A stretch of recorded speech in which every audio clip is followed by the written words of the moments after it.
everyone, thanks for coming. I'm Sam Kreling. I'm a PhD student at the University of Washington, and I'm going to walk you through kind of our case study of a framework of identifying candidate genes for urban adaptation using coyotes as a case study. Now, for people who study plants and insects and model species, it's nice that you have reference genomes and maybe industry money to actually do whole genome sequencing, but us in the lowly wildlife mammalogy area, we don't have that kind of money, so we got to use different tools. And we have nice frameworks that tell us what we might expect to change genomes of animals in urban areas, like this paper. And we know that all of these urban areas are heterogeneous. So they have different scales and different elements of these different areas in these urban landscapes that might affect the genome differently. And we also know that there are different ways to study this, but a lot of this urban evolution that we've been looking at is inconclusive. And because we can't use things like common garden experiments and transplantation with coyotes, it makes it a little bit difficult to actually conclusively prove that evolution is occurring. And we also need these sample sizes that are large enough to actually conclusively say these things when we can't use those methods. But whole genome sequencing for the large enough sample size is extremely expensive. So we have to go to other methods like candidate genes or reduced genome representation. So here we're going to provide a framework to understand and kind of pick out specific candidate genes that we think might be useful to just sequence those genes and associated epigenome regions. So this is what our framework starts with. We want to understand what part of our landscapes may affect our specific taxa, what components, what components of the city have the ability to alter our specific taxa, how these specific elements may change from city to city and what we are seeing within our specific city, because we know all cities are a little bit different from each other, and even within those cities, there's a high level of heterogeneity.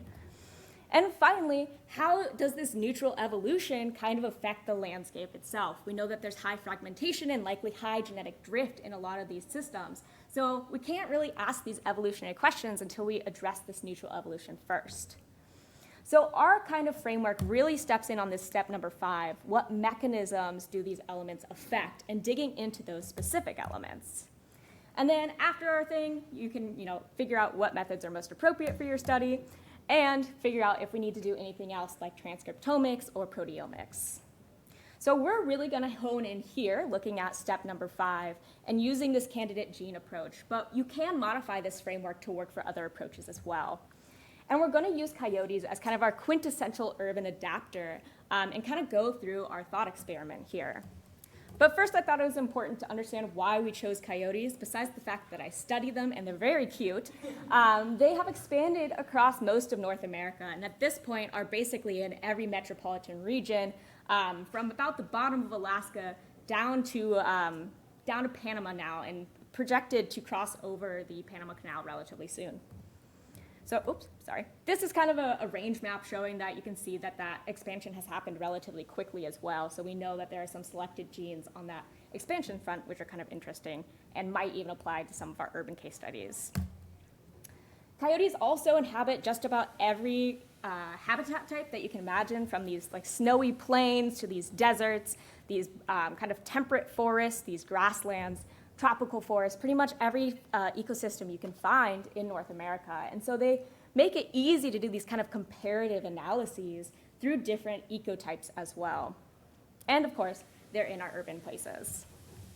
Secondly, they're very closely related to the domestic dog and wolves, so they can actually interbreed with both species, or with wolves and domestic dogs. And the domestic dog genome has been very readily studied. We have a lot of annotation, we have a lot of genome projects. These were just the first couple I found in about 30 seconds of Googling, so lots of different projects working on dogs.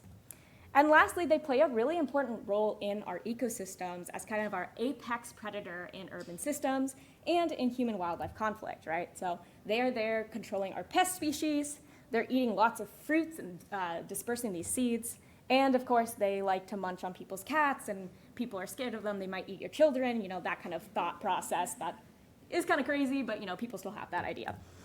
And so this is kind of our framework. It applies to both mammals, but you can really put this into plants, into insects, etc. We're going to hone on 2 spots, so this diet area and these detoxification mechanisms, starting with diet. So when we think about the urban landscape, we kind of think about what differences might be there. And animals in urban landscapes have access to all of our anthropogenic food, whether that be purposeful through direct feeding or, indirect, right? Leaving trash out, getting access to compost, things like that. And human food is really high in starches. Turns out domestic dog food is also really high in starches. And when dogs were being domesticated, there was selection for these genes that increased the efficiency of starch digestion, specifically in this AMY2B, but there's a few others as well.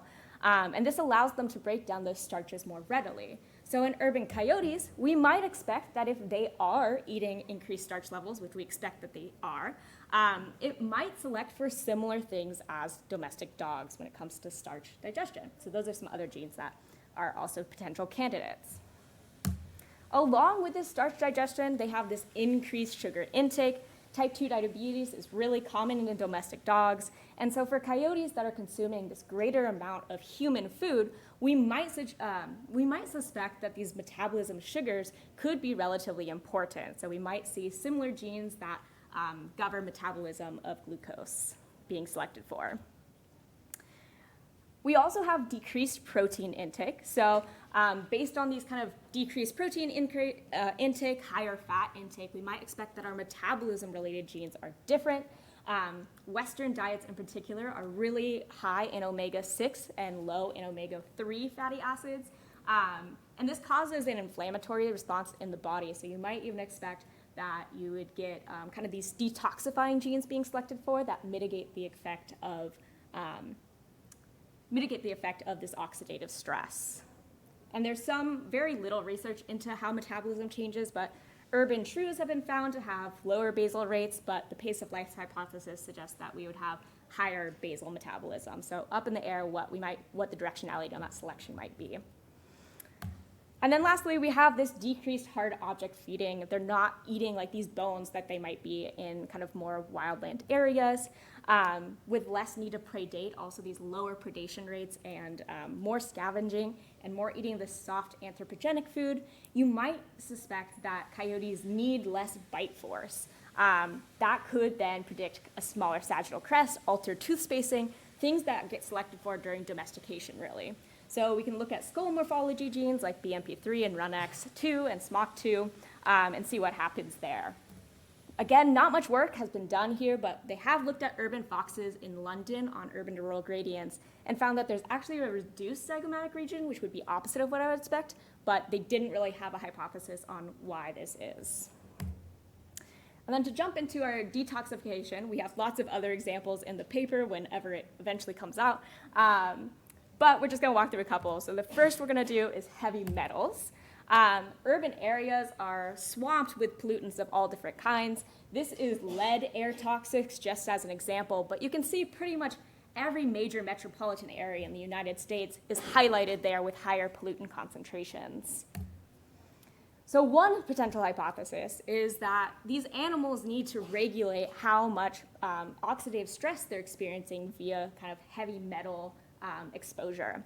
Melanin is a really interesting molecule. Not only does it have potential properties that go into immune system and coloration, but they also might be able to bind to metal ions. When they bind to metal ions and get stored in fur and feathers, they actually get rendered inert, making it less physiologically impactful. So in addition to being mutagenic, so having increased mutation loads in urban areas, pollutants can also dampen that immune system. So it's really important that they probably find some mechanism to reduce that stress. So melanistic animals may actually have a slight advantage in these urban systems by detoxifying these different pollutants. And we do see in some bird examples that there is increased melanin production correlated with mercury exposure in these kingfishers, and also increased melanin production correlated with lead and cadmium exposure in these great tits. Some other genes that we're thinking that might be important are here. So these methylthionine genes that help directly detoxify metals in the body, and transcription factors related to those. And then, of course, we have rodenticides. This is not only important in urban areas, but kind of agricultural regions as well. But if we think about it, we know that there's lots of rats are eating these rodenticides. We know that because of heavy use of rodenticides, we started seeing resistance pretty quickly after the first applications of these rodenticides in rodents. But these rodenticides don't only affect rodents. So they might not have lethal effects all the time in our kind of carnivores or birds of prey, but they do have sublethal effects. They can dampen the immune system, et cetera. And they can even have lethal effects as well, even for larger animals like mountain lions. Surprisingly, no one's actually really looked at VKORC1, which is usually where the variants that cause warfarin and other rodenticide resistance is in rodents, in carnivores. So that's a potential region of selection. The only study that has is the Stock et al. 2019, and they did find some polymorphisms within this gene, but they didn't do anything after that to prove that this is maybe providing resistance or not. And with this, in our paper, we address all of these and more. Again, I don't know when this paper is going to come out. Maybe one day we'll finish it. But this is like a very flexible and modifiable framework, and I really think of it as just a guide for a thought experiment that you can apply to any taxa of interest and pick out those genes that you think might be important for your study species and in your study system. Sorry. And with that, thank you, and a little plug for some recent papers on coloration in wildlife if you're interested.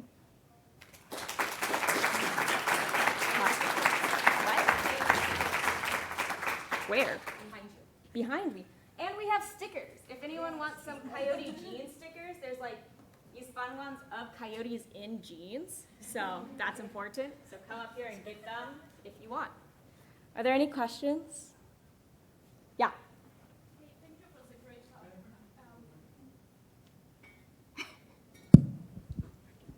Thank you for the talk. What about the population structures in the coyote? Does it have an impact on the genes, or how it's like the repartition of the allele amongst the cities?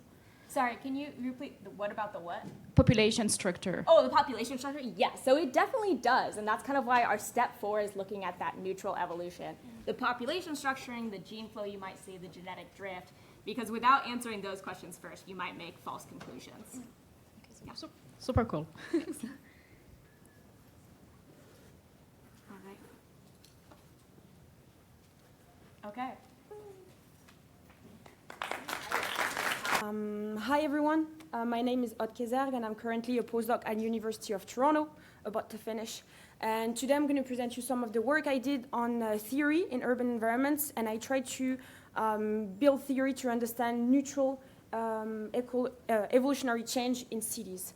I'm not a theoretician at the beginning, I'm an empiricist, so this was really first for me, and I hope it's going to help theoretician and empiricist as well. So urbanization, we've seen it's like an ongoing problem worldwide. It's transforming a lot of natural habitats in unprecedented way. And it's not only responsible for the degradation of natural habitat, but really to the emergence of a new habitat that is man-made and that has like features that are specific to this area, such as like degradation of natural patches, habitat fragmentation, pollution that is chemical, sound, and light, increased temperature, increased human densities, and modified access to resources. So with all those new environmental conditions, it's really not surprising that it's going to affect the way species evolve in cities. And so, for instance, we know that mutation can be affected by some pollutants in cities, and that natural selection is also strongly impacted in some cases, such as like the pepper moth, that is kind of an urban species now. And also, these two other processes, so gene flow and genetic drift, which are the non-adaptive evolution, so more the natural evolution, are going to be really impacted probably by urbanization. And so if we look at what is available as prediction in the literature, we often think that population in urban areas are going to be small and isolated, so we often expect that it's going to lead to fragmentation. And who says fragmentation says decreased genetic diversity, increased genetic differentiation in the urban area. And so I'm trying to, the laser, you can see it, okay. And so usually we expect this urban fragmentation model to apply to cities. But when we look at empirical results And this is like the results of a meta-analysis that has been made by Lindsay Myers, a paper that I really recommend, that kind of like did a survey of what we would see in the results, and if urbanization affected those two processes. They saw that in about 95% of the studies that investigated genetic diversity in city, it was affected by urbanization, but in about 2/3 of the studies, it was in the direction we expected, so with a decrease of genetic diversity in cities, but in about 1/3, it was the opposite pattern, with increased genetic diversity in cities.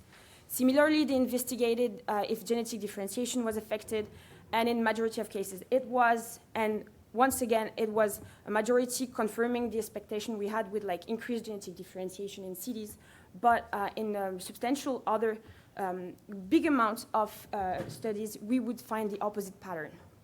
So what is making that in some cases we see the usual pattern of fragmentation with increased genetic differentiation and genetic diversity? Well, we can think about life history traits of individuals. So for instance, if you're a snail, you might have a hard time crossing a road. But if you're a bird, well, it might not really matter, right?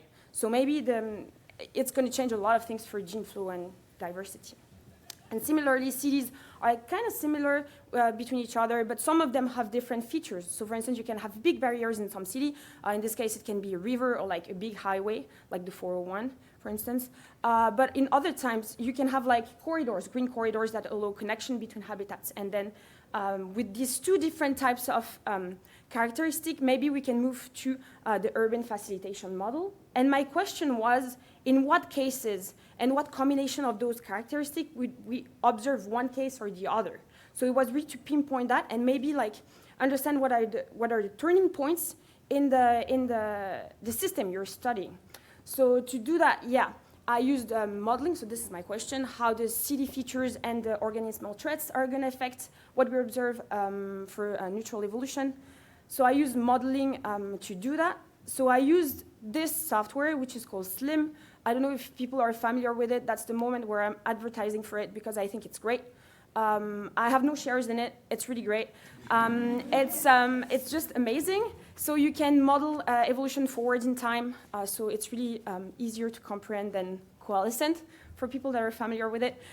It allows explicit gene loci on chromosomes, so you can virtually test anything you want. Really, the sky is the limit. And it's an individual-based model, so you follow individuals from their birth to their mating and their death, and allows a high level of complexity and like really low detail, so it's really good for depending on what you want to do. And so the way I proceeded to model my framework was I had this environment at the beginning, so it's a square, fairly good environment. Each tiny square in that, it's an individual, and each individual is modeled with like 2 chromosomes, so it's a diploid, and I can put like the genome size I want, recombination rate I want, and mutation rate I want, so I put something that are kind of like usual for some species. And then on top of that, I can make urbanization happen. So here I have a circle here that is represented the city, really simple for now. It's really beginning of the models. So I have the black area that is the more impervious surfaces that for this talk is defined as really low quality compared to the green space area in the middle here that is the same quality as the rural area. And then the thing I can make vary in this framework is that I can vary urban landscape features, so the arrangement of the green space, the size of it, as well as its suitability. I can also make vary, and that's what I did, life history trait of individuals, so their distance of dispersal, their generation time of lifespan, and their reproductive strategies. But for the purpose of this talk, this was a lot of combination to do because everything is like in interaction, so I'm just going to focus on green space arrangement today, the difference in dispersal distance and lifespan. And everybody is like outcrossing. Green space is of one size, and suitability is like rural area. So the green space arrangement I tested was about first the number of patches. If I had one big park in the middle of my city or like multiple small parks, and if those parks were connected to the rural area through corridors that are going to be a main factor, I think, affecting gene flow. And so then I could model like difference in a dispersal, so in the offsprings. So basically low dispersal was an individual that cannot move directly from one of the parks to the rural area, but for high dispersal, they could jump in one generation, which makes it easier. And then 2 different generation time, 1 year and 15 years. So the way it works is that at time 0, I have only this rural area that is pretty good. And then after 100 years, I put a city on top of that with the shape I want. And then after like 500 years, I output the tree sequence of individuals, so basically how they're related and what's happening with the genome. And then this is about the time that we would be right now for the birth of cities, modern cities that we know, or like in the foreseeable future. And then I put neutral mutation on that, so I won't go into detail. If you want to like know more about that, it's just know that it's just neutral mutation. There's no selection in my model for now. It will be a next step. And so with that, I can sample rural and urban individuals and compute a different set of PopGen estimates, so diversity, inbreeding, as well as genetic difference. So we're going to go over the results. My first result that came in last week. So I'm going to try to keep it simple. And present you what I have so far. So I wanted to know if urbanization affected genetic diversity. So here I have heterozygosity in function of years after urbanization here. And if we look at the purple line here, we can see that there is a really strong decrease of diversity in urban area in the case where we are in low dispersal and low generation time of individuals. So yes, it does affect genetic diversity. However, if we change it to like high generation time, so 15 years generation time, then we can see that we still have a decrease, but it takes longer. Probably because individuals take 15 years to die, so it takes way longer to see that. So it's something to expect when you like study, for instance, coyotes instead of, I don't know, pigeons that are much faster. So it's slower with generation time. Then I checked with like high dispersal, and then we see that when we have a really high dispersal, well, as expected, then it tames the results. We don't have any loss of genetic diversity, which is also something to take into account when we study highly mobile individuals. It might be normal that we don't see loss of genetic diversity. So yeah, depends on dispersal. Then I wanted to know if it affected inbreeding. So same, I measured FIS in function of time, and we see a huge rise of FIS in case of low dispersal and low generation time in my individuals. So yes, it affects it. And then once again, increased generation time, well, it still increases, but it takes longer to reach the maximum of inbreeding. And then once again, if we increase dispersal time, dispersal distance, then this effect lowers, and then we don't have any differences anymore. So once again, inbreeding depends on dispersal rates of individuals. Then something that was not really was expected, but I didn't know what to expect. So was a landscape effect that I found with an increase. So in case of genetic, in case of low dispersal, I see an increase of FIS in the case of those two scenarios where we have like small parks in the city. So it's better to have one big park than smaller parks that are isolated in city regarding inbreeding, which could have been expected.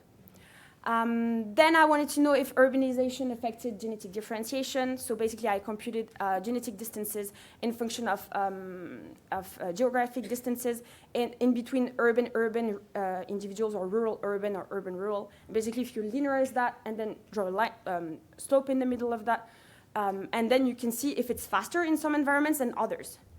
And so the thing we see here for the results is that we have higher isolation by distance in urban habitats when we have low dispersal, and it seems to have like a small effect also of the landscape shape, with like bigger parks for some reason that are leading to higher IBD than the other parks. I still need to investigate that, why it happens.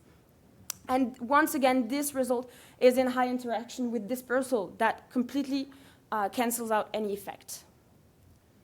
So to sum up, what I saw is that there is an evidence for decreasing genetic diversity in urban population, in my case, where urban area impervious surfaces was lower quality than the rural area and the green parks. There was also an evidence for urbanization to lead to higher inbreeding and high genetic differentiation, but there is a major role of dispersal, generation time, as well as green space arrangements. So for now, these results are just preliminary. Well, they're not preliminary, but I need to dig way more into interaction that are going on, because it's like a lot of interactions. And I hope that in the future, those results are going to help to make theory-motivated prediction for empirical studies, and don't be like And then we won't be like, oh, I don't observe anything. Why does it happen? Well, actually, because your species is like moving around, so it makes sense. You won't expect that to happen in 500 years. So with that, I would like to thank you for your attention, thanking all the collaborators and my labs and my funding agencies for that. And I'll be happy to take any question if I have time. Oh, that was fast. Thank you for that great talk. I'm Alejandra Arana. I'm a Peruvian zoologist. And today I'm going to tell you about my bachelor thesis project that was published last year, Population Genomics of a Gecko on the Brink of Extinction. So we all know in this room that human settlement expansion is responsible of drastic landscape changes across the globe. And this can impact the evolutionary history of native wild species. And this is very important because, well, it is expected that in the next decade, more than half of humanity will live in cities. So if we want to be able to provide information to design effective conservation actions, we need to understand what's the effect of urbanization on the evolutionary processes of these species. Urban environments are very complex, but they tend to cause habitat fragmentation, as we saw a couple of talks ago. And this definitely affects microevolutionary processes. Fragmentation is one of the big issues that affect these populations because it reduces connectivity and gene flow between wild species populations, especially in species with small home ranges and high home fidelity. And this poses a threat because in these small isolated populations, the effect of genetic drift increases, and this can lead to the loss of genetic diversity, to higher levels of genetic differentiation or population structure, and can result in inbreeding depression. And in turn, this can cause a reduced adaptability and fitness in the population, which can cause the population to become even smaller, and thus enter what is known as an extinction vortex. So analyzing the effect of human habitat modification in the evolutionary processes of wildlife that lives in cities is really essential for effective conservation management. And although the study of the effect of urbanization on biodiversity has increased in the last decades, I've seen wonderful work done today. Most of these studies are done on the global north. There's still definitely a bias. And even in the global south, I can attest for my country, for example, that, for example, in Peru, most people tend to study things like the Amazon rainforest or things that are like really, really attractive. But even though I do love working deep in the Amazon rainforest, I really wanted to have a project that focuses on something closer to home. Also because my city, I think, has some very interesting things that could be affecting wildlife populations, and especially the species that I'm going to tell you about. So first, I'm from Lima. This is the capital of Peru. It's located in the arid central coast of Peru. It is quite gloomy, so it's not like a tropical Cancun kind of city. It is desert-like, where humans have not modified. It's a great tourist destination if you like ceviche or good food. It has great history, but it is quite chaotic, okay? It has a history that is quite complicated.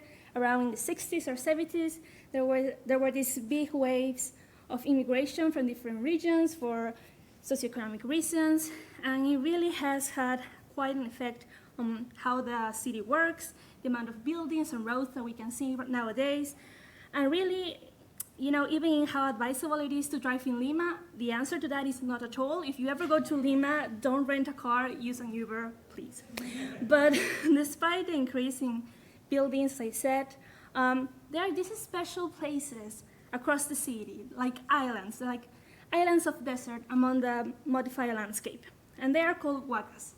They're like pyramids built by cultures that existed before the Inca Empire. And, well, there you can see them. And they are really the remnants of the naturally arid landscape. And among pyramids and mummies, we can find this gecko. That's my fellow that I studied for a long, long time. And that's the Lima left-tailed gecko, the Phylodactylus centosus. And this gecko only lives in Lima, in this city. So truly, if we want to, work in its conservation, we really need to understand what's going on in terms of the effects of urbanization. It is a critically endangered species. It has high home fidelity and quite low dispersal ability. its toe pad lamellas are quite small in comparison to other leaf-toe geckos, which means they are not very good at climbing buildings as its fellow leaf-toe geckos, so it's quite a disadvantage. It takes shelter almost exclusively in these pre-Incan archaeological sites, these huacas I was telling you about, and these huacas are separated from one another by buildings, by roads, and even before what we currently know as the cityscape existed, they were also separated by agricultural lands. So there you can see a picture of the same huaca, the same pyramid in the 40s, and how it currently looks. So my question was, how has urbanization affected the evolutionary history of this gecko? For this, we performed a population genetics analysis using rat-seq data, obtaining thousands of SNPs from 12 sampling localities in the city. In the map, the red dots indicate the sampling sites, and the crosses indicate the sites where this species has been reported. So you can see that we had a great geographical distribution coverage, but also that's not that difficult because the distribution is quite small. We sample at night, at the peak activity hours. You can see me there trying to find a gecko, trying to have like a little Indiana Jones show there. So we found this gecko has around half of the genetic diversity reported in other leaf-toe geckos. So yeah, that's quite concerning. Even the largest populations, when we analyze them by themselves, these are the largest. The four first populations are the largest according to capture estimations. They also have quite low genetic diversity. Admixture analysis show high genetic differentiation among localities, except for San Marcos and Parque de las Leyendas, that I'm going to tell you about later. But what we can see in this map is that, yes, there's an effect of the natural barrier. There's this river called Rimac River that flows across the city. Yes, we can see an effect of that. But even north and south of this river, we see a structuring that cannot be explained just by natural barriers. So we knew something was going on there because these sites are quite close. You can get from one to the other in 15 minutes by car, so something was going on.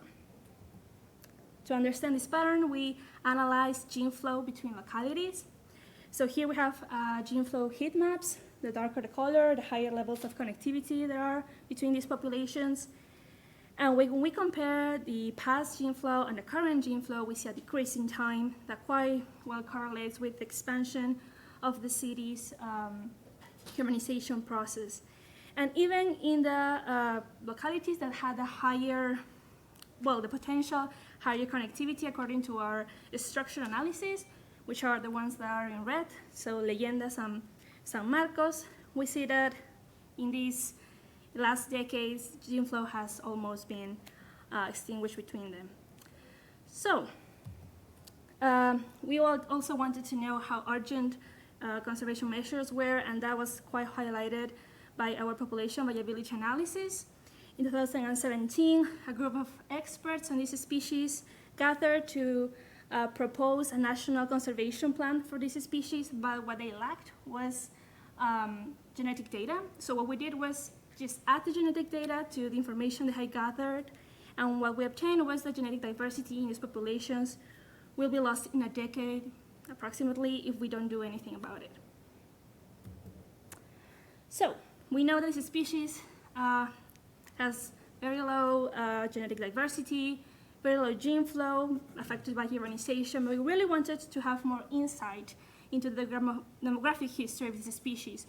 We were expecting maybe a population bottleneck around the 60s or 70s when the city grew, but what we found was something completely different.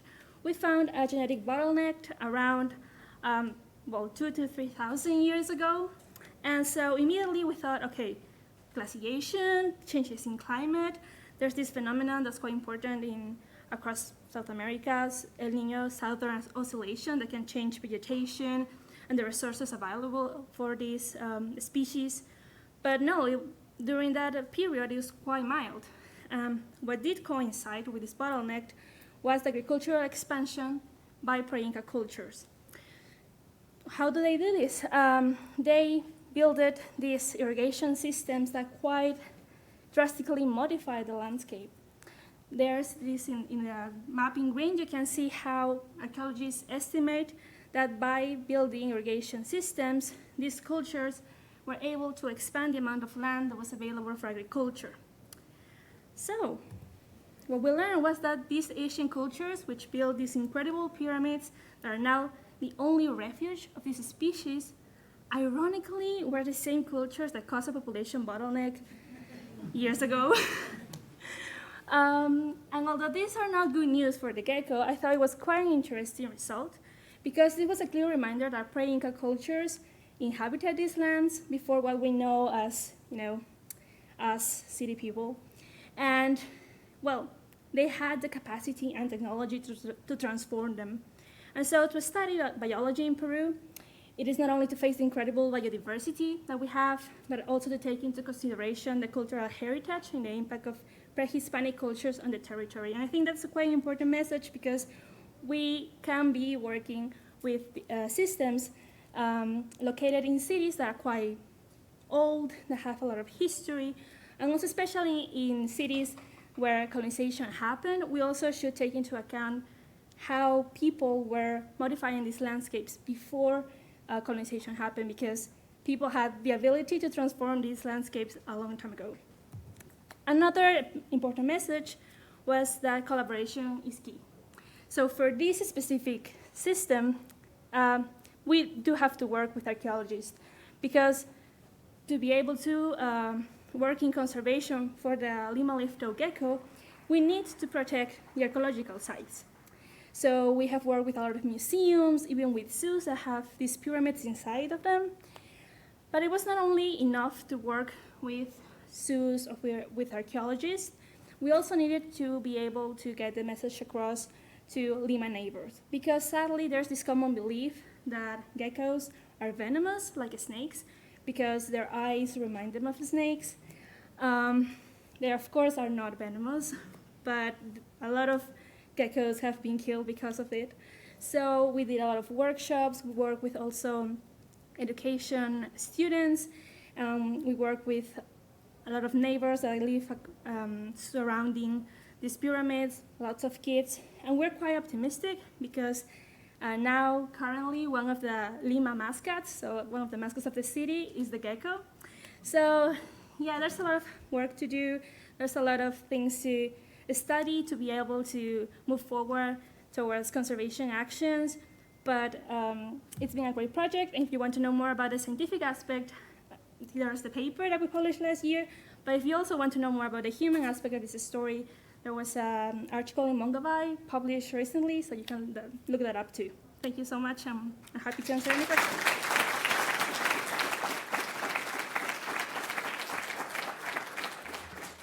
Are we on time? Yes. Okay. Yes. Really enjoyed that. Thanks. Curious on the strategy that they proposed based on the genetic data. Is it involving any translocations to try and increase genetic variation within populations? Yes, so nowadays our best alternative would be translocations, but we really need to be able to secure the fact that these populations will be safe moving forward, because there's no point of translocating them if we haven't worked with ecologists to be sure that these populations will be protected in the future in a long-term basis. But yeah. Thank you.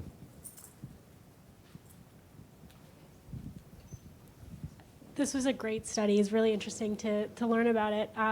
So I'm wondering about the potential for genomic erosion and the evolutionary vortex in this species, because you didn't see evidence of a recent bottleneck, and after your bottleneck, it looks like effective population size went right back up.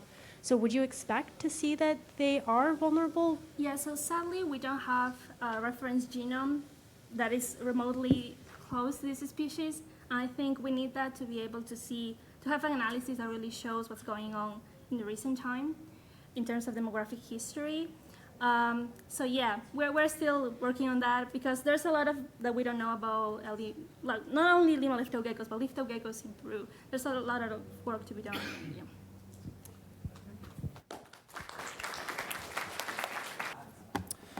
All right, I'll go ahead and get started. So thank you all for coming to my talk today. I'm excited to tell you a little bit about what I did during my master's degree at NC State. And so just to start, the planet is currently amid the sixth mass extinction event. And a growing body of evidence shows that current extinction rates are much higher than the pre-human background rate, as you can see here in this figure. And even in species not threatened by extinction, population loss is still frequently occurring, as well as widespread threats to ecosystem services.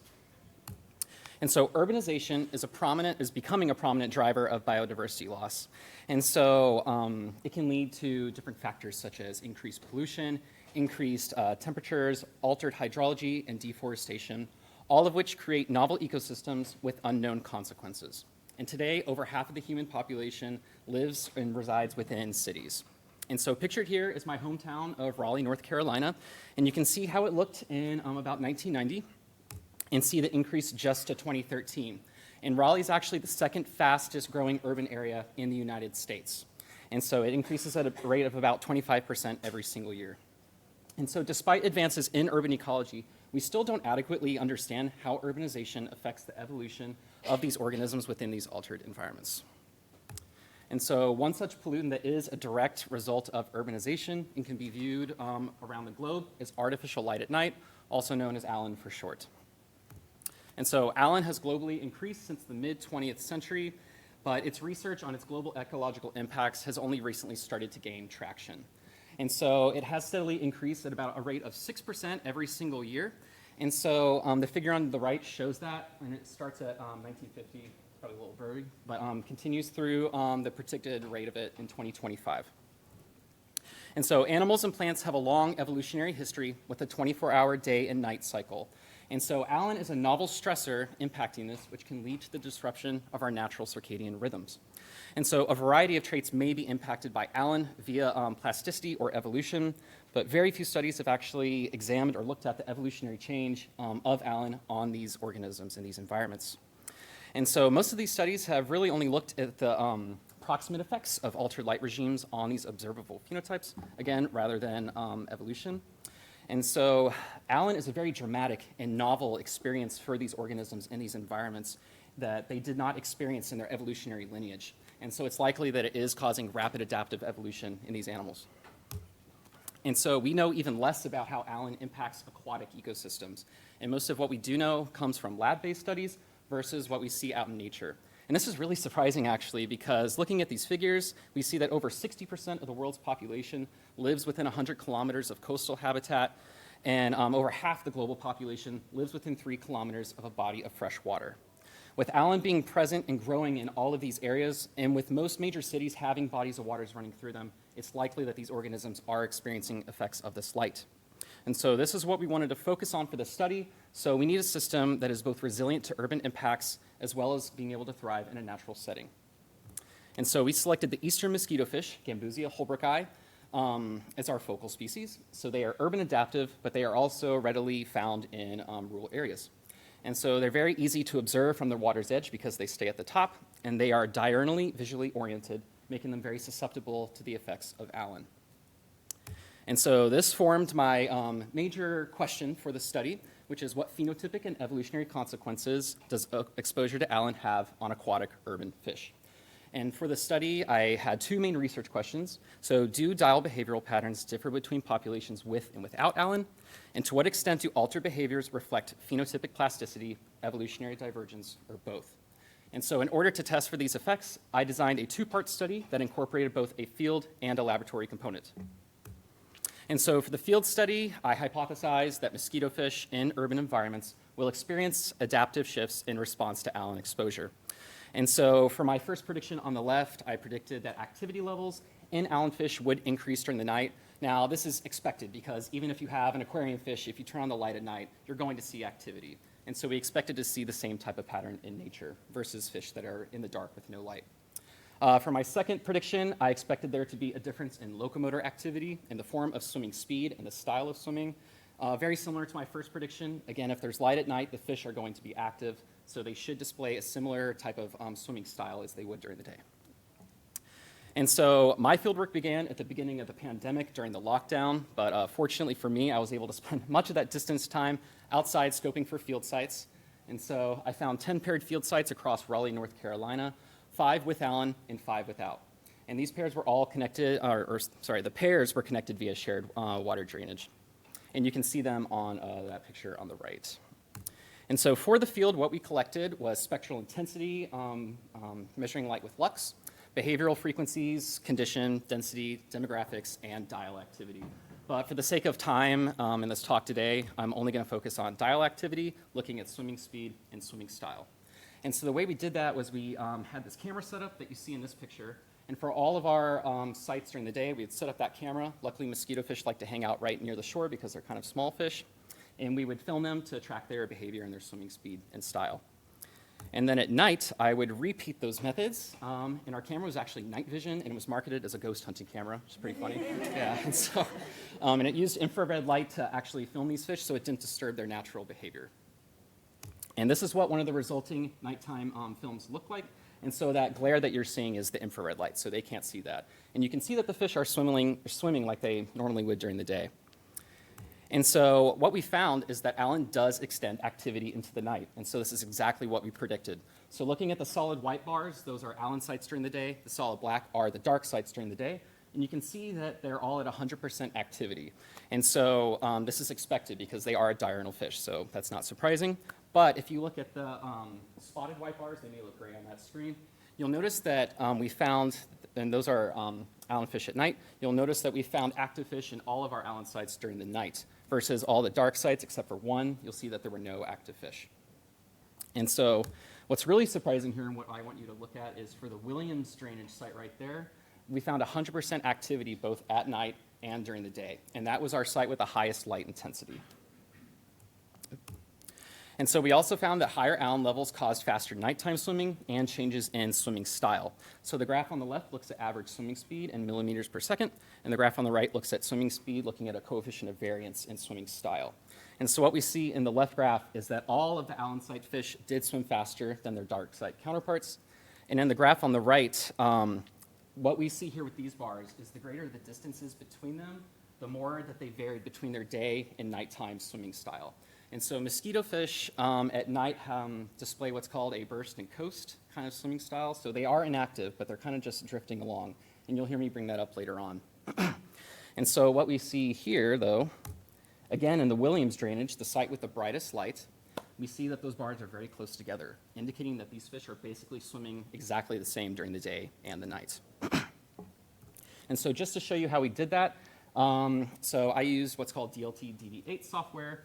And I tracked each individual fish for all sites, and in total, that was, I believe, about 300 fish. And so for every 3 frames, I placed that dot, and you can see that they're showing pretty much an active swimming pattern through there. But at night, this is where we really see that difference. And so for the dark sites, you can see that burst coast swimming style that I was talking about. So you'll see a cluster of dots, they spread out, cluster, spread out. But for the Allen sites, you'll notice that they are showing a similar pattern to how they would during the day. And so all in all, what we found is that Allen does cause a variety of behavioral and phenotypic shifts. And so to answer my first question, do dial behavioral patterns differ between populations with and without Allen? Yes. So under Allen, the fish are more active. Increasing Allen led to faster swimming speed and a reduced burst and coast style of swimming. And so it's possible that foraging tactics have increased at night to compensate for this increased activity. But now we need to answer to what extent do altered behaviors reflect plasticity, evolutionary divergence, or both. And so to do that, I selected a subset of the populations from the field study, as seen here, and we wanted populations that were pretty far apart, had a moderate to high lux to test for that gradient to see if that was responsible for the shifts that we saw in the wild. And we also wanted populations that had been around for a while. And so we went out, captured these fish, brought them back to the lab, bred them in common garden conditions, and then collected the offspring and split them between a light and a dark treatment. And this was to test for evolution versus plasticity. And so basically what we wanted to do here is that if we saw differences in the drainages, that would tell us that there's differences in the lineages of these populations. If we saw greater differences between the natal Allen fish and the natal dark fish in the light treatment, that can tell us that evolution is occurring. And then if we saw not really any differences between the natal Allen and natal dark fish in the light treatment, then it's likely that these effects are just plastic. And so I hypothesized that locally adapted Allen populations should show lesser negative effects of being reared in Allen compared to dark populations. And so looking at these predictions, I'm only going to be talking about Allen-reared fish right here. But my first prediction was that fish reared in Allen, or natal Allen fish raised in Allen, would show a normal growth rate as if they were a dark fish raised in dark. And so what that's saying is they have maybe evolved some coping mechanism to deal with the excess stress of Allen. And so I also expected dark site fish that were raised in Allen to show a higher number of mortalities. Again, it should be lower in Allen if they have evolved a coping mechanism for that stress. And then I also expected to see clear differences in foraging performance, as well as a smaller proportion of adults that reached sexual maturity in the dark site fish that were raised in Allen. So again, in this prediction on the left, it's very similar to the last ones. So I just expected the natal Allen fish to sexually mature as they would normally, but the natal Allen or natal dark fish should maybe experience some kind of consequence to that.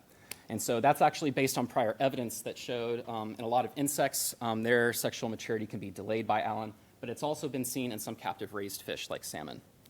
And then my second prediction, looking at foraging performance, I looked at both Allen and dark reared fish. And so I expected that they would have similar foraging performance during the day because, again, they are diurnal.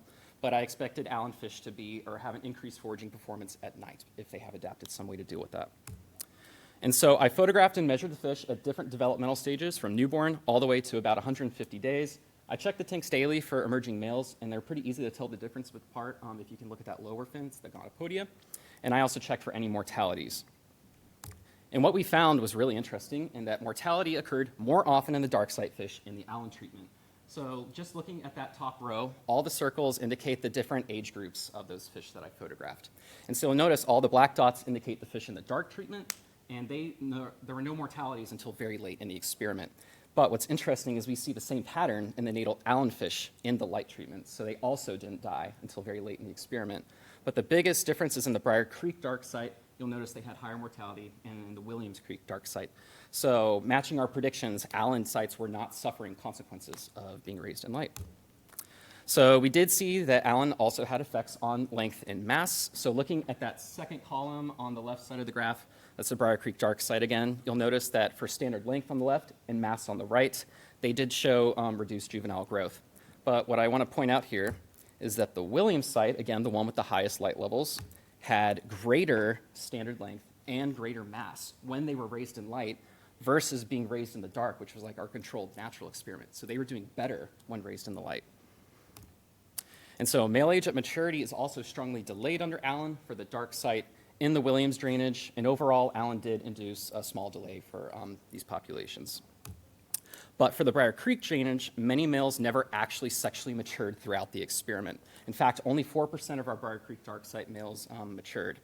And so for the females on the right graph, all of them matured or sexually matured in the dark treatment, but we still saw that some didn't develop in the light.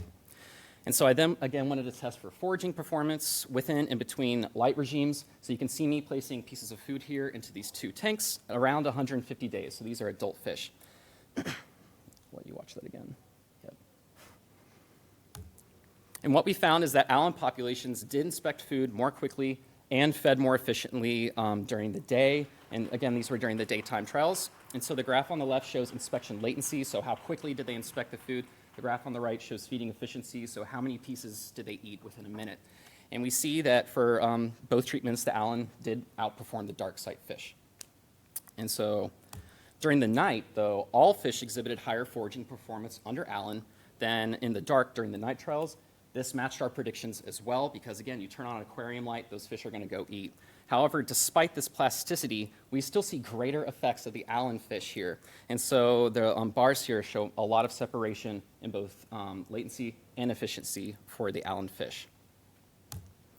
And so in conclusion, Allen does cause both phenotypic and rapid adaptive evolutionary shifts. So natal dark fish raised with Allen showed higher mortality, slower juvenile growth, delayed sexual maturity or never matured at all.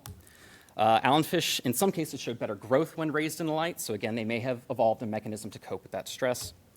And so I can officially say rapid local adaptation has evidence in this common freshwater fish. And so I would just like to thank my master's advisor, Dr. Brian Longerhans, for really helping with this project. and helping fight off those beavers at 2 a.m. in North Carolina swamps. My committee members for their advice, as well as my undergraduate lab techs, NC State, and all of my funding sources. And I'll take another talk.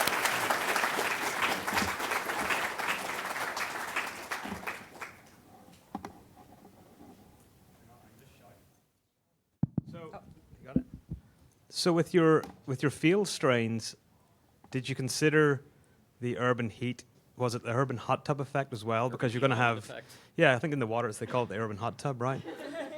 It is. Yeah, I taught it. Yeah. But because you're expecting higher temperatures, and that's going to affect metabolic rate. It's going to affect swimming behavior. It's going to affect a lot of those kind of characteristics. So one criteria that we had for selecting all sites is they had to be pretty similar in their like ecological factors. So we did test for like turbidity, temperature, kept track of weather. So they were all very similar. Like the predation regimes were also similar across all sites as far as we know. So the heat really wasn't affecting these fish. Yeah. And I think that's it. But I'll stick around for the rest of the symposium if anyone else has any questions. Good. Hi, everyone. Thanks for being here. My name is Ella Martin. I'm doing my PhD with Mark Johnson at the University of Toronto, Mississauga. And so I live in Toronto now, but I'm actually from Montreal. And I'm probably not the only one in this room who has had their first experiences learning about nature and ecology and evolution in urban green spaces like Mount Royal Park here. And so currently, over 50% of the world's human population lives in cities. But despite this proximity and dependence on urban ecosystems, we don't really know too much about how they actually function and how they might be different from their rural or more natural counterparts. So from the ecology angle, this field has existed for a while now, and we have a lot of information about how modified habitats in cities can affect things like species richness, species abundance, community composition. But one thing that we don't have as much information about, and hence the theme of this symposium, is species interaction. So how this modified biodiversity in cities can affect how species interact with each other. From the evolution angle, this field is a bit more recent, but even in the last 10 to 15 years, we've seen lots of examples of how cities can affect things like mutation rates, gene flow, genetic drift, and natural selection. But here, what we're still trying to figure out is whether cities, or natural selection in cities can lead to local adaptation to urban environments, what the specific drivers of natural selection are in cities, and how this, and what the larger ecosystem consequences of these differences might be. So what I'm interested in specifically is how these two components affect each other. So whether altered species interactions in cities might drive natural selection, leading to evolutionary changes, and whether evolutionary changes in cities could affect how species interact with each other. So these eco-evolutionary dynamics. And then how these dynamics might be different in rural versus urban environments. So to get at this big question, I've divided this project into 3 specific research questions. So the first one is, are populations locally adapted to urban and rural environments? Secondly, do traits that mediate species interactions drive local adaptation? And then finally, does local adaptation to urban and rural environments affect the ecology of species interactions? And so to answer these questions, I'm using the white clover system, trifolium repens. There's been a few white clover talks at this conference, so if this is old news, please bear with me. But one of the reasons that we're so interested in white clover is because it is polymorphic for the production of an anti-herbivore defense trait called hydrogen cyanide, or HCN. It's Mendelian inherited and controlled by 2 loci, AC and Li. And from past experiments in the lab, we've seen that HCN can vary along urbanization gradients.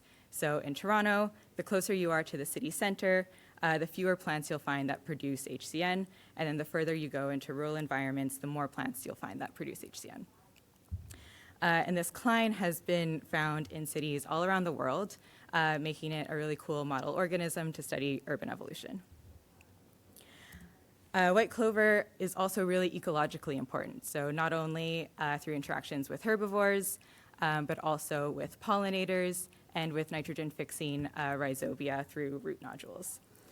And from past experiments in the lab, we've seen that all three of these interactions can vary either with urbanization or HCN or both. So using this system, I wanted to answer these questions, so I set up the following experiment. So I took seeds that had been collected from the extreme ends of an urbanization gradient and grew white clover plants that either came from rural populations or urban populations. And I then divided these into plants that produced hydrogen cyanide and plants that didn't produce hydrogen cyanide to look at the effect of that trait specifically. I then grew all of these plants in either rural common gardens or urban common gardens, so I had 5 of each. This is what they looked like. They were all on private property, people's backyards and porches, and I had 80 plants at each site. And so throughout the growing season last year, I collected a few different measurements of different components of fitness. So I looked at the total above ground biomass, the total number of flowers that were produced, and the number of the mass of the seeds that were produced. For this talk, I'm not going to be talking about the flowers specifically, but for the most part, the results were similar to seeds. I also looked at our 3 species interactions. So I looked at herbivory, pollinator observations, and rhizobia nodules. So to get into the results, for question 1, I asked, are populations locally adapted to urban and rural environments? And so if this were the case, we would expect to see this kind of relationship where plants do better in their home environment. What we see for biomass is that urban plants tend to actually produce more biomass in both environments, but this result is not significant. On the other hand, with seeds, we see kind of the opposite relationship. So in both urban and rural common gardens, plants that come from rural populations produce more seeds. So to answer our question, we don't see any local adaptation, but we do see this interesting result where plants from rural populations tend to produce more seeds and more flowers. Secondly, I asked, do traits that mediate species interactions drive local adaptation? So if this were the case, we would expect that plants that produce hydrogen cyanide would be more fit in rural habitats and less fit in urban habitats, so that we get that decline along urbanization gradients that we see. And what we find is that plants that produce hydrogen cyanide just have higher biomass in both environments, which makes sense if it's an anti-herbivore defense trait. They're getting less eaten throughout the season. But for seeds, what we see is that plants that produce hydrogen cyanide produce more seeds in rural environments, but fewer in urban environments. So to answer our question, no evidence of local adaptation in biomass, but HCN plants, positive plants tend to be larger. But for seed production, we do see this kind of cross relationship where HCN producing plants will produce more seeds at rural sites, but fewer at urban sites. For my third question, I asked, does local adaptation to urban and rural environments have broader community and ecological effects? I'm here showing the what it would look like if there was local adaptation from the source populations. I'm also including HCN in these results when it's relevant. So what we see for herbivory is that overall there's much higher herbivory in rural environments compared to urban ones. And if we were to break this up by HCN, we see that HCN producing plants experience less herbivory in both environments, but especially in the rural ones, as we would expect. For pollination, there was no significant relationship with source habitat, but we do see this interesting relationship with HCN, where in rural common gardens, it doesn't seem to make a big difference, but in urban ones, plants that don't produce hydrogen cyanide are visited more often than those that do. And then finally, for rhizobia, we see that plants from rural populations tend to produce more nodules, but again, this result isn't significant. So to answer our question, does local adaptation to urban and rural environments have broader community and ecological effects? For herbivory, no. but we see this in relationship with HCN, where hydrogen cyanide producing plants experience less herbivory, especially in rural habitats. Pollination also no, but plants that don't produce hydrogen cyanide are visited more in urban habitats. And also no for rhizobia. So I've thrown a lot of pieces of the puzzle at you right now. There's still more that I didn't show. And so I'm going to try to do my best to summarize them based on what we know so far, but with the caveat that there's some results that we believe more than others here. So in rural environments, what we see is that there's more herbivory overall, which could drive selection for HCN production, as we would expect.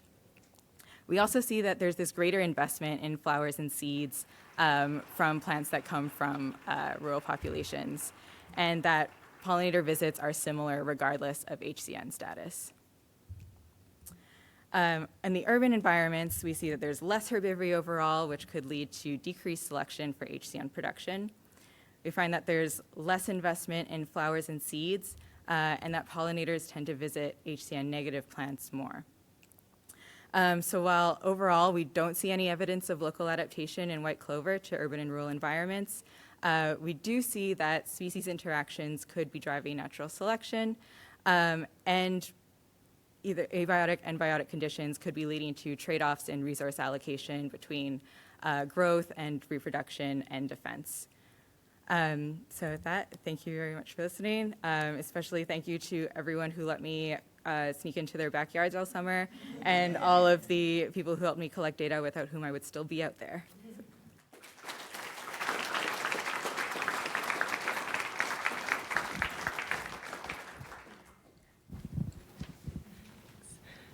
This was a great talk. I love your figures. They're beautiful.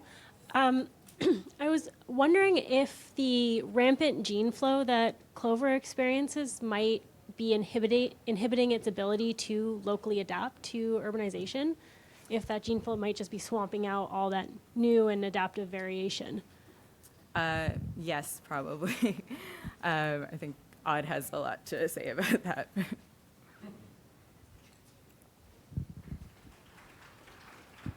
Hello, you make beautiful slides.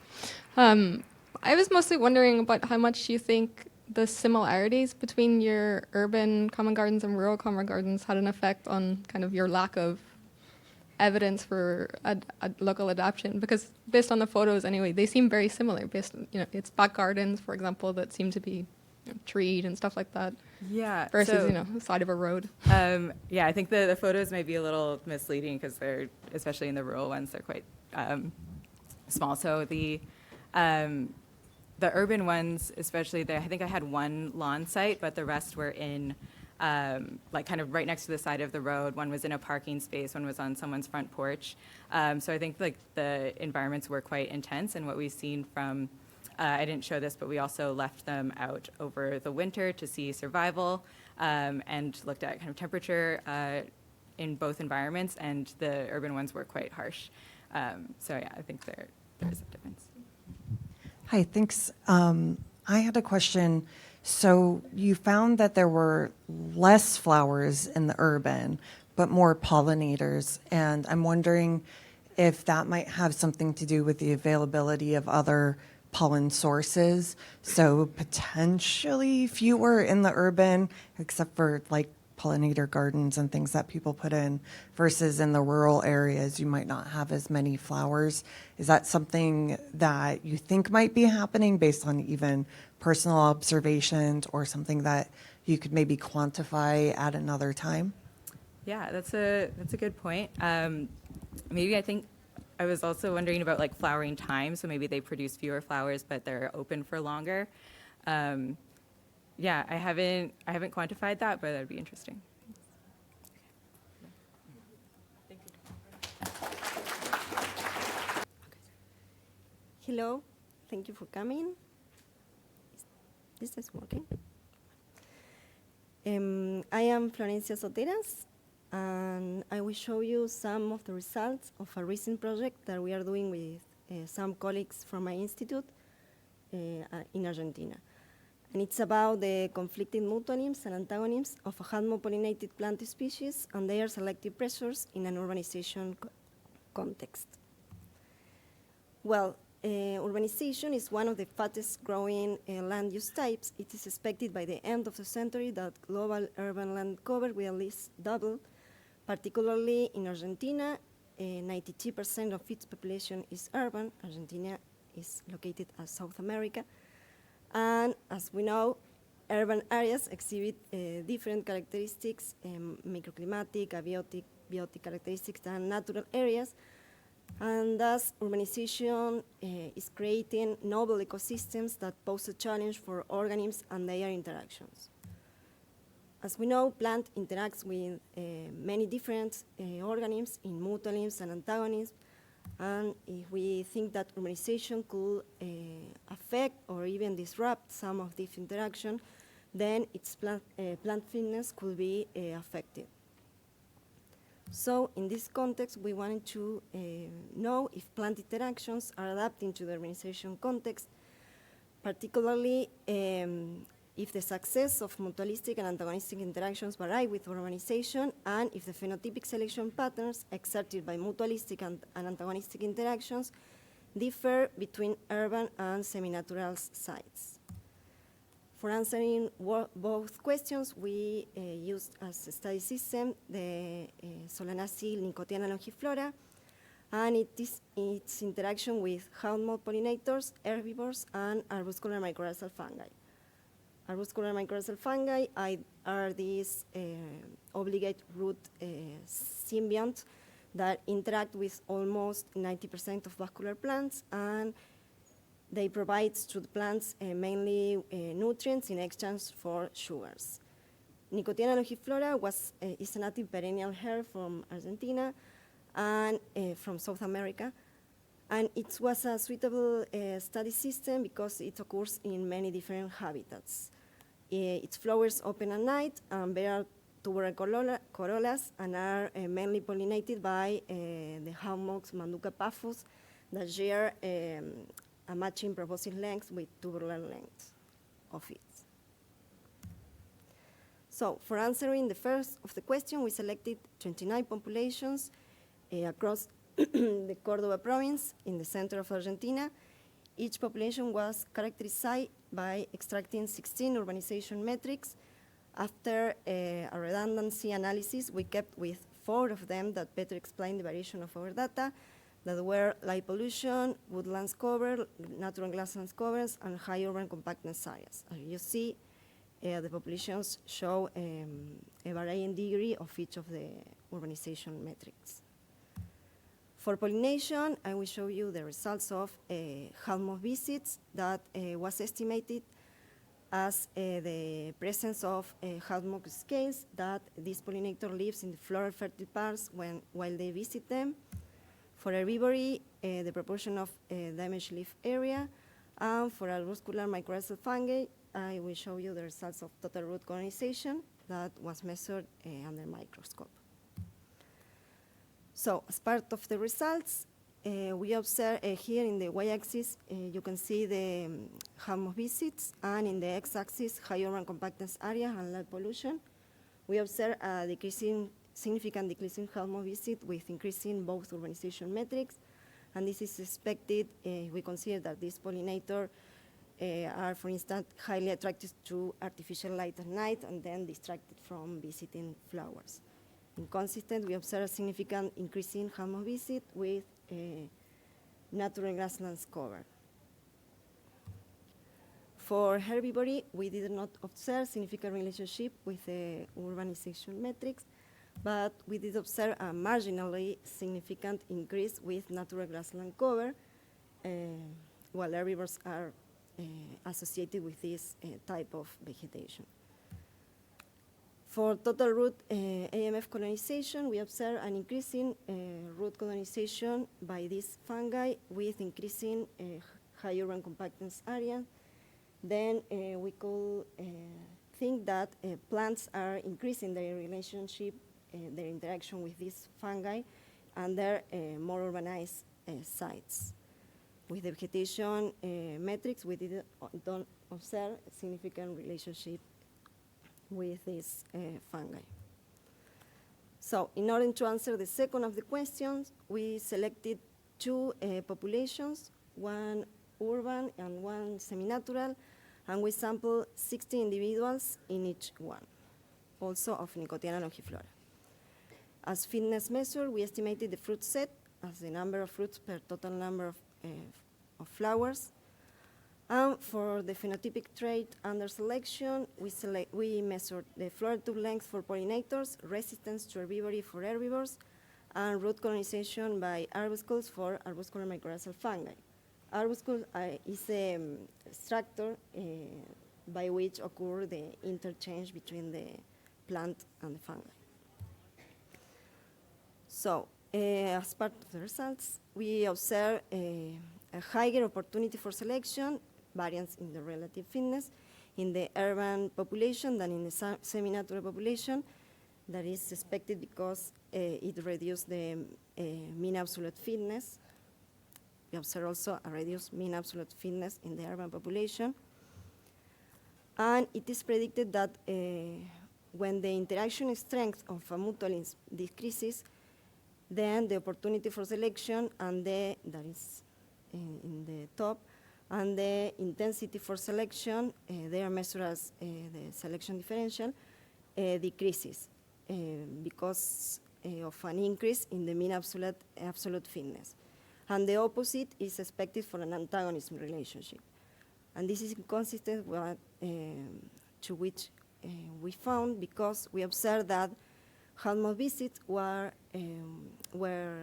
higher in the semi-natural than in the urban population, and the intensity for selection, measured as the selection gradient, was lower in this population. For the herbivory, we observed the contrary. Intensity, interaction strength, herbivory was higher in the semi-natural population, and the intensity for selection was also higher here. And for arbuscular mycorrhizal fungi, we observe a pattern similar to the antagonistic interaction. So, well, we can here say that ruderal species, such as Nicotiana longiflora, are not highly dependent on AMF to growth. Well, and we only observe significant selection gradients in the semi-natural population. In this sense, we observe disruptive selection for floral tube lengths of approximately 90 and 100 millimeters of tube length. That could be related also with the variation in the proboscis length of the individuals of Manuka paphos that we sampled in this population. Most of the individuals show proboscis lengths of approximately 90 and 100 millimeters. That could explain this disruptive selection on floral tube length. And we observe significant increasing directional selection for higher resistance to herbivores, and a stabilizing selection for 10% approximately of arbuscule colonization. As I said, we didn't observe significant selection gradients in the urban population. So maybe the selection is relaxed here or is changing. So as part of the conclusions, we did observe variation in the success of mutualistic and antagonistic interactions with urbanization. Halmos visits decreased with urbanization and land pollution, but increased with natural grassland cover. Herbivory marginal increase with natural grassland cover, and total root colonization by AMF increased with urbanization. And the phenotypic selection patterns when only significant in the semi-natural population. We observe a significant disruptive selection for floral tube length of approximately 90 and 100 millimeters, directional selection for greater resistance to herbivores, and stabilizing selection for almost 10% root colonization by AMF arbuscules. talk so quick. So I want to thank, first of all, to the SSC that allow me to be here in this Congress, to the three institutions that supported this project, and of course to all the collaborators of this study. Thanks.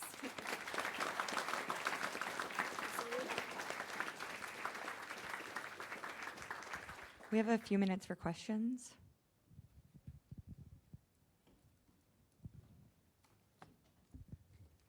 Hi, really great talk. That's a lot of work. So in your initial intro, you mentioned that one of the herbivores of this species is the caterpillar of the hawk moth. Is that right?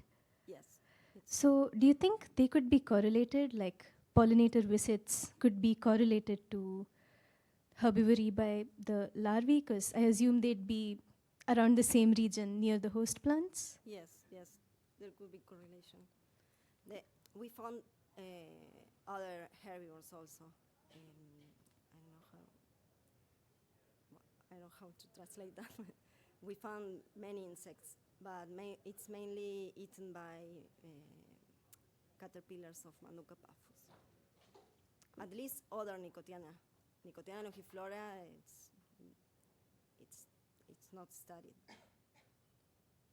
Be really great to characterize that, but thank you. Thank you. Do we have other questions? Okay. Great job. What's good, everybody? Hi, yay, hey, look, we made it to the end, all right? So I'm proud of y'all.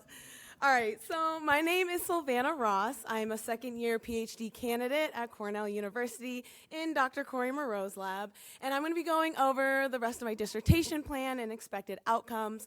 And so I'll be talking about evolution in the city, how racism can influence urban wildlife adaptations. All right, so let's kick this baby off. Come on.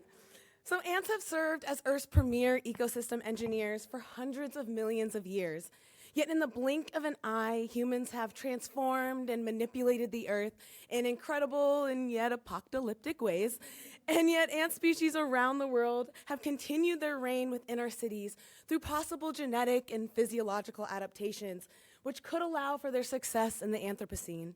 And we can unlock clues about the future of our cities and the impact of wildlife from studying the ants adapting and surviving among the litter in the leaf litter. And because our cities around the world are constructed with biased and prejudiced policies and societal attitudes, which dictate the ecological landscape of different neighborhoods based on a community's race, ethnicity, income, or even religion. And these different environments created by these prejudices then place different selection pressures on wildlife within our cities, from differences in temperature to tree cover to pollution burdens. And so to understand the impacts of these different environments on the evolutionary patterns of wildlife, we can first study the phenotypic characteristics of urban populations and their impact on their fitness. We can then dive into a population's transcriptome and identify possible genes upregulated in these different ecosystems. And then we can compare genomes across the city and understand how the urban landscape can impact the exchange and distribution of alleles and compare that across multiple cities. And so, in particular, I'm exploring the impact of these urban selection pressures to help understand how systemic biases have influenced physiological and genetic adaptations in urban organisms. And so to do this, I will be investigating the impact of US residential segregation, which is an unethical practice that is used to separate people based on their race throughout practices such as zoning laws, infrastructure policies, and even societal attitudes. And the impact of racial segregation has continuously divided cities and has driven the uneven distribution of financial, health, and even opportunistic resources over multiple generations, and it's unfortunately the reality of our future. And in particular, I'll be focusing on the historical practice of redlining, which is a discriminatory practice which began in the 1930s, where banks and insurers systematically denied services such as mortgages and loans to residents of certain areas. And these discriminatory lending practices were based on maps created for these financial institutions, which graded neighborhoods based on the ethnic makeup of that neighborhood. where entirely white neighborhoods were given an A or B grade and colored green and blue respectively, and these neighborhoods were denoted as being the least financially risky. Thus, these financial institutions were more likely to give out loans and mortgages to these neighborhoods. And in neighborhoods that were given a C grade typically had older infrastructure and other ethnic minorities and were rarely received very little funding. And neighborhoods including at least one Black resident or other ethnic minorities and immigrants were given a D grade and colored red, and these were refused funding by banks and loan lenders. And these maps severely limited the financial growth and home ownership opportunities for residents living in C and D-graded neighborhoods, which exponentially perpetuated economic disparities, contributing to the ongoing wealth gap and influencing patterns of segregation and disinvestment into these communities. And we can see strong correlations between historically redlined neighborhoods and their current environmental conditions today, where neighborhoods that were graded D and C typically have higher pollution burdens, more noise pollution, hotter temperatures, and in many cities, this is where a majority of Black and minority communities still live.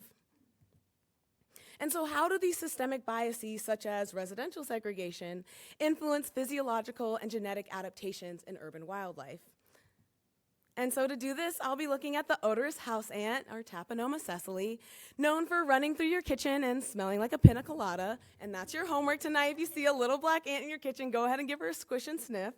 And this species is native and found throughout North America in both urban and natural areas, and is active throughout the summer. So even if it's 7 p.m. fry and 95 degrees, these girls are known to thrive in warmer cities.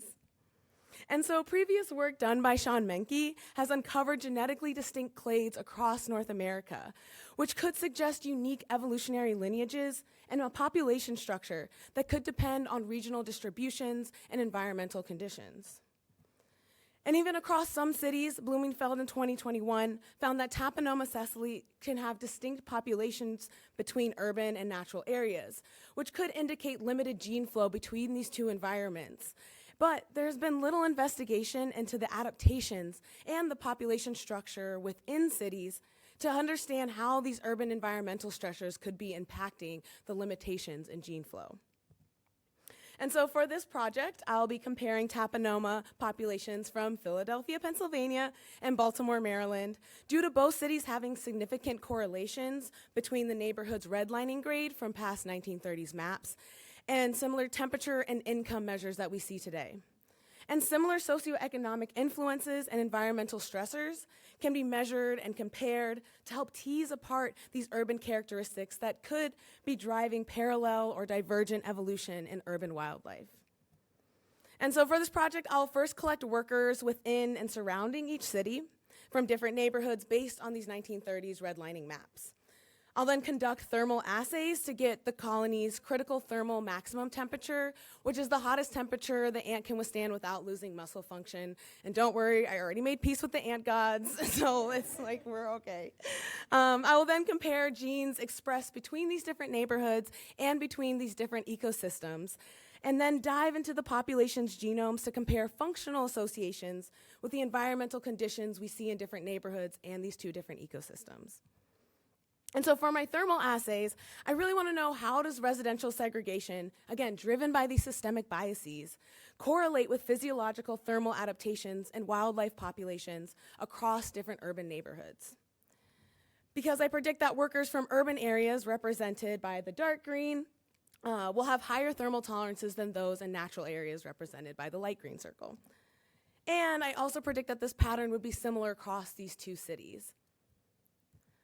I also predict that workers from C and D graded neighborhoods, here indicated by the yellow and red circles respectively, would have a higher heat tolerance than those in A and B graded neighborhoods, represented by the green and blue circles respectively, due to these environmental stressors of C and D graded neighborhoods having hotter temperatures, more impervious surface cover, and less tree cover. And based on preliminary data from colonies I collected in Baltimore last summer, I did find that colonies from D and C graded neighborhoods had a higher thermal tolerance than those from A graded neighborhoods. And so to further untangle Tapanoma's adaptation to urban environments, I'll then be looking at how does the expression of genes under these different heat stresses between natural and urban populations and across segregated urban neighborhoods differ. All right, so to visualize these patterns, I'll be using a heat map that represents very vague overall trends that I expect to see. These are not specific predictions, but I presume that higher gene expression will be represented by dark blue and that lower levels of gene expression will be represented in lighter blue. With examples of a few cellular functions that are known to be affected by environmental stressors, but I'll be looking at the whole transcriptome. And so I expect that urban populations will have a higher level of gene expression in important cellular functions that could help with these environmental stressors that we see in these neighborhoods. And then I also predict that colonies from red line neighborhoods will also have higher levels of gene expression compared to colonies from cooler, less polluted, privileged neighborhoods. But an alternative and yet just as meaningful prediction is that there could be similar levels of gene expression from both natural and urban populations and form populations in different neighborhoods, which could indicate plasticity across the species, which could have allowed for ancestral populations of Tapanoma to survive and adapt under these urban environmental conditions.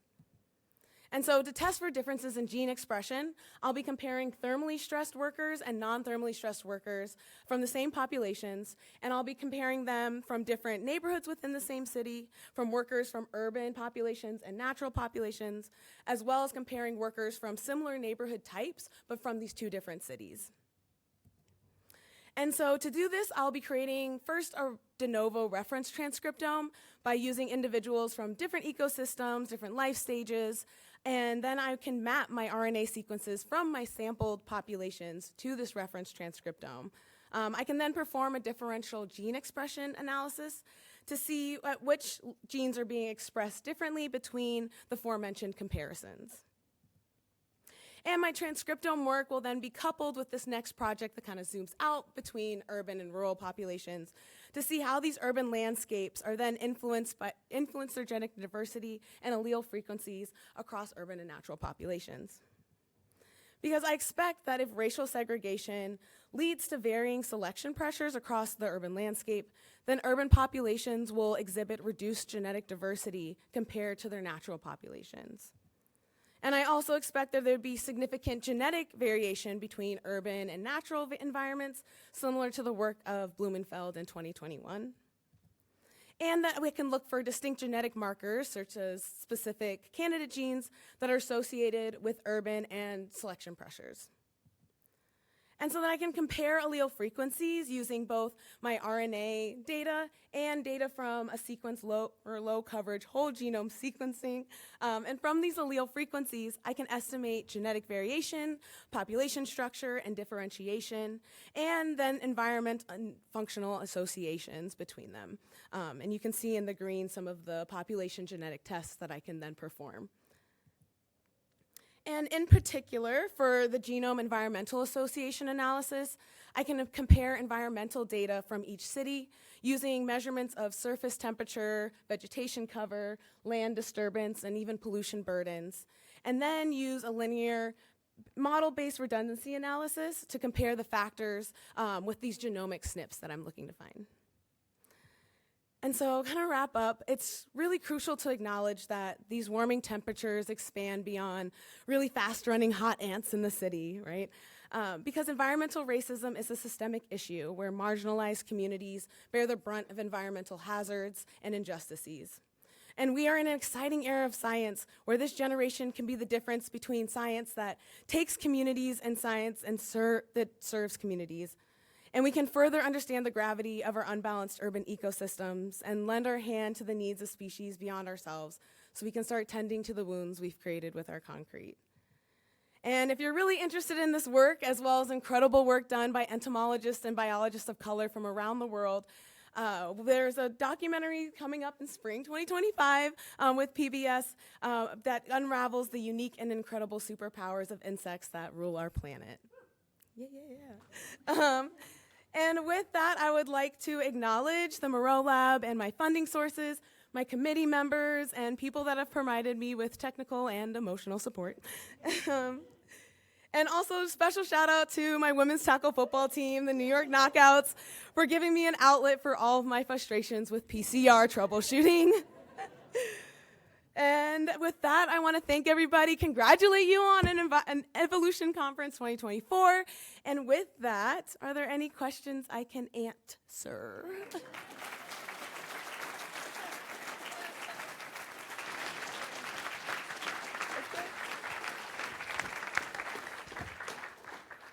Wonderful talk. Love your enthusiasm. I think it's a great, great project. I worked on this system a long time ago. And as a result of that, you showed a map from a paper that Sean Menke and I published in like 20-something, 10 maybe, where we identified multiple clades that were so mitochondrially divergent that it looked like different species. Yeah. So what I would recommend is that where you're talking about with Baltimore, North Carolina, that is the kind of the zone where we see both of these occurring. Yeah. And you might want to make sure you classify which clade they fall into. Otherwise, you could get confounding data from a southern clade, which might not have an effect of a temperature because of living in a warmer zone compared to the northern clade. But that would be really simple to do. But I think it's wonderful. Oh, thank you. Yeah. Excited. That's why you're doing Philly, right? Yeah, hey, we got Philly. I'm excited for Baltimore. Like you said, actually there's 2 points from DC that are only like 2 miles apart, and one fit in the northern clade and one fit in the southern clade. Yeah, it's really cool.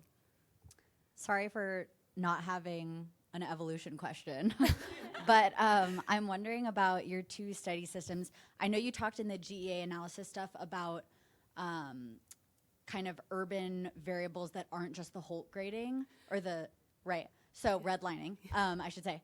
And so are you looking at things other than redlining in the first part of the work you were doing? And I'm wondering, as part of that question, has gentrification been happening a lot in either of those cities? Yeah, no, that's a great question. So for the first part, I'm using like the past redlining maps and then current surface temperature.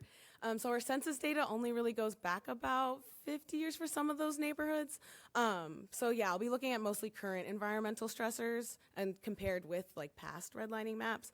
But gentrification is a great question, and especially I chose these 2 cities because they have a little bit less gentrification than places like New York City or like Sacramento. And so that would kind of help with the comparison that a lot of these neighborhoods that were redlined in the 1930s have the same demographics that we see today. So that's kind of why I chose those 2 cities. But gentrification is a problem in a lot of our cities, and we can see the changes in the ecosystem happening very rapidly because we're gentrifying a lot of neighborhoods. So yeah, great question. Okay, we are officially at 5:30. Woo! So you made it through. We did it.